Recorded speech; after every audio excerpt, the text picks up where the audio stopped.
Pareciera que fue ayer cuando en pleno corazón de la colonial Ciudad de México se inauguró un establecimiento restaurantero que de inmediato se convirtió en centro de reunión de la flor y nata de la política, de artistas de pincel, la prosa y la poesía, de bohemios y periodistas, de gourmets y turistas.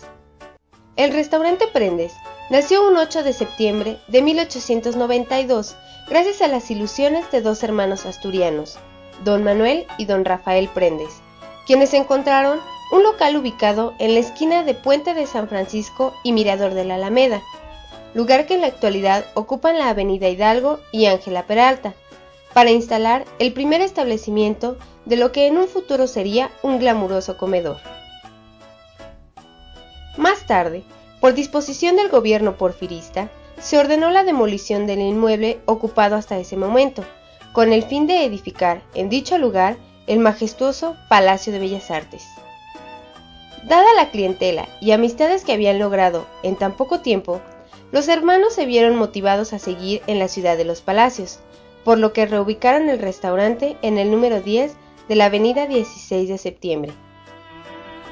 En 1919, desembarcó en el puerto de Veracruz un jovenzuelo asturiano llamado Amador Prendes Álvarez, de apenas 15 años de edad, quien se convirtió, con el paso del tiempo, en brillante artífice del crecimiento gastronómico y administrativo del ya conocido restaurante Prendes.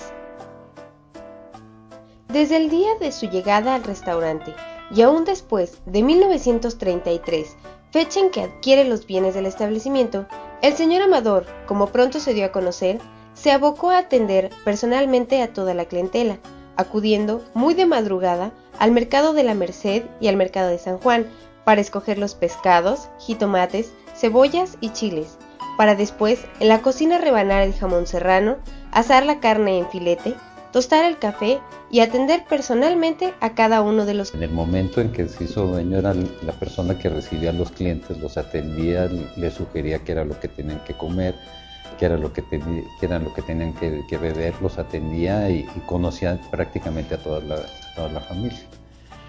Y para él era muy importante de que en el momento en que había algún fallecimiento de algún cliente, él se presentaba a dar el pésame a la familia. Pero el que dio más realce social a al restaurante fue mi hermano Amador, que él también estuvo trabajando en el restaurante y él era el que realmente se dedicaba a las relaciones públicas. Tal era el conocimiento del para entonces dueño del restaurante que logró la sutil habilidad para sentar a unos políticos lejos de otros y que si lo deseaban pudieran saludarse e incluso invitarse a una copa, evitando que los demás comensales pudieran escuchar una sola palabra de la conversación contigua. Dentro del restaurante era muy difícil que de una mesa a otra pudieran estar oyendo qué era lo que estaban hablando por el mismo ruido del murmullo de la gente, el ruido de los platos y todo. Entonces a mi papá siempre le sugirieron que pusiera, que quitara mucho el ruido. Y era una de las cosas que decía mi papá, es que una gente puede estar hablando de un negocio en una mesa y en la siguiente mesa pueden estar hablando de otra cosa y ninguno de los dos sabe qué es lo que está pasando en la mesa de junto. Gracias a esta confidencialidad y familiaridad para con los comensales, es que pronto se convirtió en centro de reunión para muchos personajes mexicanos. Mete todos los presidentes, funcionarios del gobierno, todos.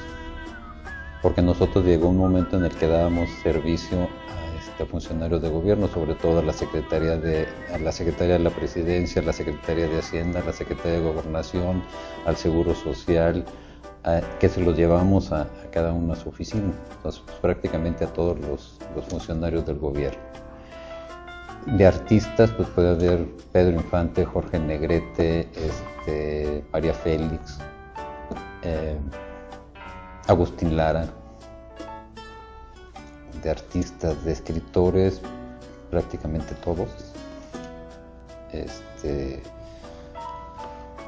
Un cliente muy asiduo es Jacobo Zabludowski, Un día de tantos, don Noé Gram Gurria, mejor conocido por el sobrenombre de Chemita, le pidió a don Amador que a un filete especial Prendes le quitara el tocino y lo friera en mantequilla después de marcarlo en la parrilla y lo aderezara con puré de papa.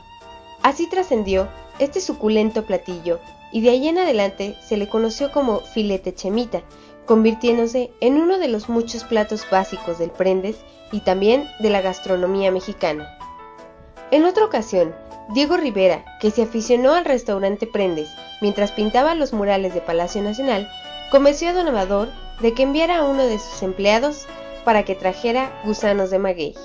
Diego Rivera le gustaban los gusanos de maguey y supuestamente dentro de la historia que habla que supuestamente comía los xoloescuincles fritos.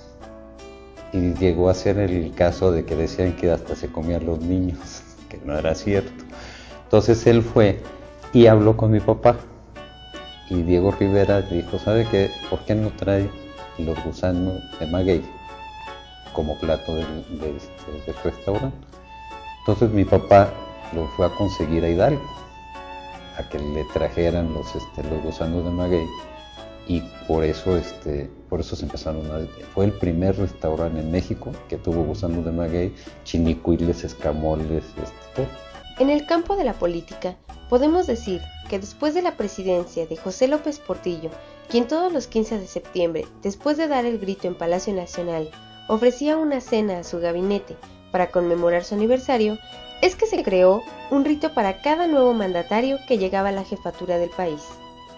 Posteriormente, se instauró de igual manera para los días de informe presidencial, dando entonces entrada a los mandatarios presidenciales, como fue el caso de Miguel de la Madrid Hurtado, Carlos Salinas de Gortari, y siendo el último presidente en pisar este lugar, Ernesto Zedillo.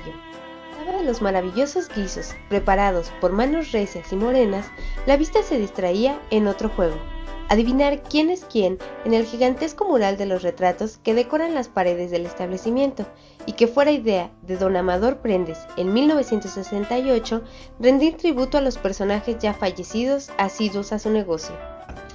Estábamos cenando en el restaurante La Mansión, y en el restaurante de La Mansión hay unas tablas en las que la gente, los clientes habituales firman y ahí dedican al restaurante. Entonces a mi papá siempre le gustó, desde toda su vida le gustó mucho la pintura. Entonces después de ver eso, fue al restaurante. Entonces empezó a pensar y platicando con el maestro Eduardo Castellanos le dijo, oiga, ¿y por qué no pintamos los murales del restaurante con la gente famosa del restaurante? Eduardo Castellanos pinta el primer mural, bautizado El Mundo de Prendes, donde quedaron estampadas las imágenes de los comensales más distinguidos y que se ciñeron a 3 requisitos ineludibles: ser figura pública, haber sido asiduo cliente de Prendes y estar muerto.